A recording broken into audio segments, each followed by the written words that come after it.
Hello students, this is 5th of October 2020 and we are going to start new chapter Women's Education.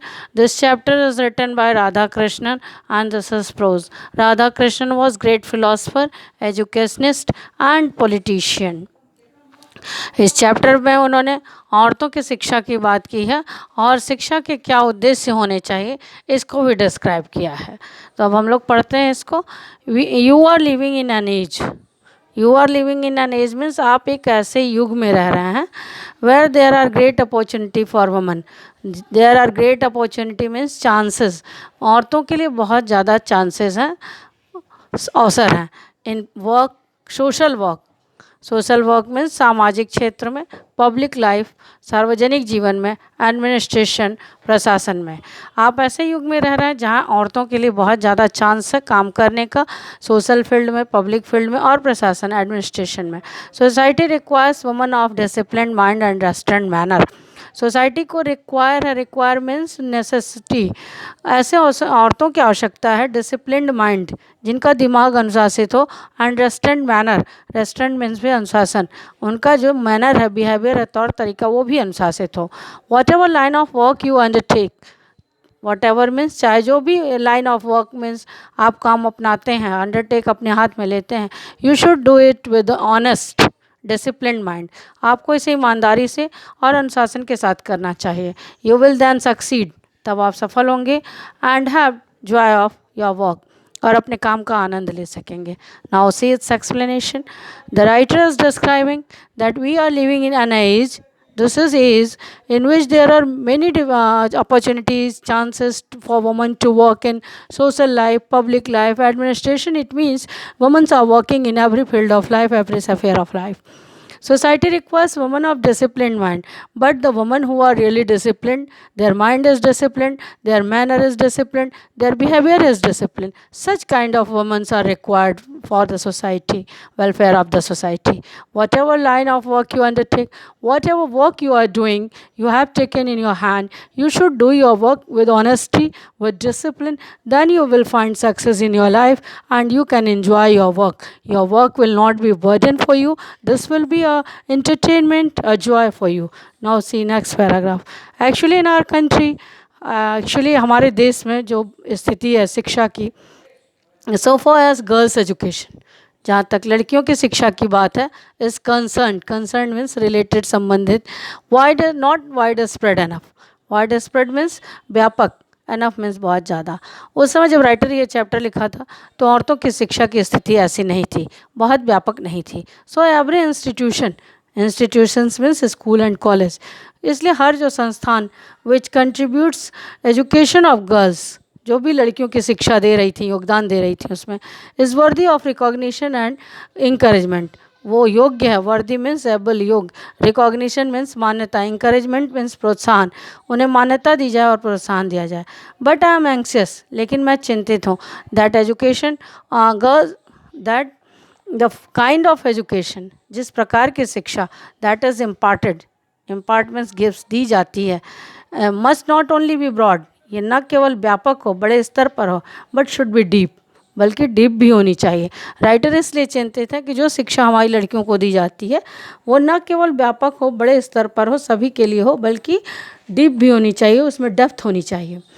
Depth का क्या मतलब है? Lacking in depth, हमारी शिक्षा में गहराई की कमी है। We may become learned and skilled, हम पढ़ लिख कर लर्नेड हो जाते हैं, लर्नेड मीन्स विद्वान, स्किल्ड मीन्स कुशल हो जाते हैं, but we don't have not some kind of purpose in our life, लेकिन हमारे जीवन में किसी तरह का उद्देश्य नहीं होता है। Our life themselves become blind and blundering, और इसलिए हमारा जीवन अंधों जैसा हो जाता है। Blundering means big mistake, big fault, एक बहुत बड़ी गलती बन जाता है, एंड बिटर, कड़वा हो जाता है। तो इस तरह राइटर चाहते हैं कि हमारे जीवन में जो शिक्षा है उसका एक उद्देश्य और डेफिनेट पर्पज़ मिले हमें। द गीता सेज वास्तविका बुधिरा एका, गीता में एक कहा गया है वास्तविका बुधिरा एका का मतलब है फॉर ट्रूली कल्चर्ड माइंड, जो वास्तव में सभ्य दिमाग के लोग होते हैं, देयर इज़ सिंगल माइंडेडनेस, उनके अंदर सिंगल माइंडेडनेस होती है, एकाग्रता होती है। डेडिकेशन, डेडिकेशन मीन्स डिवोशन, समर्पण, टू सिंगल पर्पस, अपने हमारे जीवन में एकमात्र उद्देश्य होना चाहिए और इस उद्देश्य के प्रति पूरा समर्पण होना चाहिए, 100% डिवोशन होना चाहिए। एंड अनकल्चर्ड माइंड, और जो लोग असभ्य दिमाग के लोग होते हैं, whole life is scattered in many direction, उनका पूरा जीवन कई दिशाओं में फैला रहता है, मतलब कभी इधर दौड़ते हैं कभी उधर दौड़ते हैं, क्योंकि उन्होंने अपने जीवन में पर्पस को डिसाइड नहीं किया। एंड बहुशाखा व्यस्तमिका, therefore it is essential that education which you acquire in these institution, इसलिए आवश्यक है, essential means necessary, आवश्यक, must, जो शिक्षा आप इन संस्थाओं में प्राप्त कर रहे हैं should give you not only learning and skill, या न केवल आपको लर्निंग दे, स्किल दे, मतलब ज्ञान दे, योग्यता दे, but endow you with definite purpose, आपको इंडो मीन्स आपको दे एक डेफिनेट पर्पस, निश्चित उद्देश्य भी प्रदान करना चाहिए जीवन के लिए। What that purpose you have to decide for themselves, जो पर्पस हो वो आप अपने लिए डिफाइन करें। And it is said that vidya gives you viveka, ये कहा गया है कि विद्या आपको विवेक देती है, भीम स्वरूपनी विद्या gives you sense of what is right, ये विद्या आपको ये सेंस देती है क्या सही है, what is right, and helps to avoid what is wrong, और जो गलत है उससे बचने में आपकी मदद करती है। विवेक एक ऐसा सेंस है। यू मस्ट ट्राई, आपको कोशिश करनी चाहिए, therefore to find what is required of your this generation, हम शिक्षा का उद्देश्य डिसाइड करने से पहले ये सोचें कि हमारी इस जनरेशन की क्या आवश्यकता है।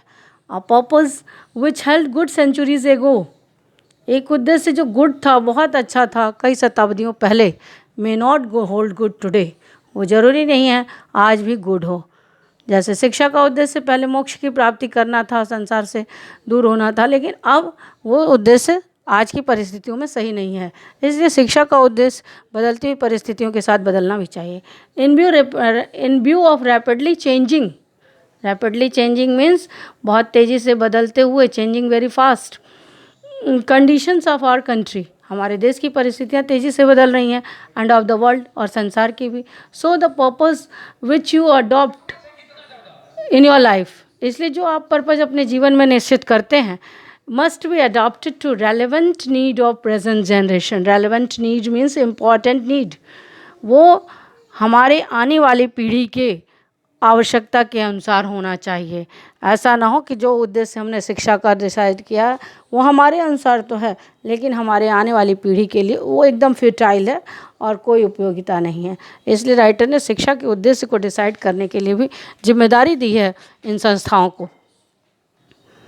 In our country, education so far as girls' education. The writer is talking about girls' education in these lines. The writer says that in those days, the girls' education was not so wide, so broad. So he says that all the schools and colleges which were providing education to girls, they are really worthy, they are really able to gain recognition, enforcement, and they should be encouraged. But I am anxious that education imparted in must not only be broad but should be deep. The writer is very much worried that the education which is giving to the girls, that should not be broad and wide, but this also should be deep. And the writer is saying there is lack of depth in our education, in girls' education. हमारी लड़कियों की शिक्षा में depth की कमी है. Depth means that we may become learned and skill. The writer is saying that we gain knowledge and skill from our education, but we don't have any kind of definite purpose in our life. लेकिन ये शिक्षा हमें जीवन में निश्चित उद्देश्य नहीं दे पाती है. And lives themselves become blind and blundering and bitter. And that's why our life become a big fault, a big mistake and bitter, and we live life like blind man. फिर हम अंधों की तरह जीवन जीते हैं कि चलो जो होता है उतने दो. गीता says वास्तविका बुधिरा एका. And this is described in Gita that the really cultured mind, they are single-mindedness. Means they decide single purpose in their life and dedication. 100% they are devoted to their single purpose. And uncultured mind, uncultured means they have not decided any kind of purpose in their life, so they are running here and there in the life. Whole life they are running. पूरे जीवन वो केवल इधर उधर दौड़ते ही रह जाते हैं. And therefore essential that the education which you acquire in these institutions should give you not merely learning and skill.